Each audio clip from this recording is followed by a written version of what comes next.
আমি যদি একবার ভেঙে পড়ি, আমার গোটা ফ্যামিলি অস্তিত্বহীন হয়ে পড়বে।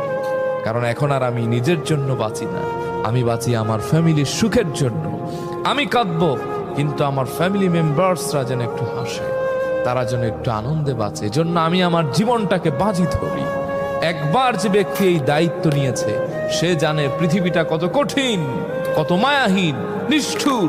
এই পৃথিবীর বাস্তব রূপ তারাই জানে যারা। আমি যদি একবার ভেঙে পড়ি, আমার গোটা ফ্যামিলি অস্তিত্বহীন হয়ে পড়বে। কারণ এখন আর আমি নিজের জন্য বাঁচি না, আমি বাঁচি আমার ফ্যামিলির সুখের জন্য। আমি কাঁদবো, কিন্তু আমার ফ্যামিলি মেম্বার্সরা যেন একটু হাসে, তারা যেন একটু আনন্দে বাঁচে, এজন্য আমি আমার জীবনটাকে বাজি ধরি। একবার যে ব্যক্তি এই দায়িত্ব নিয়েছে, সে জানে পৃথিবীটা কত কঠিন, কত মায়াহীন, নিষ্ঠুর। এই পৃথিবীর বাস্তব রূপ তারাই জানে যারা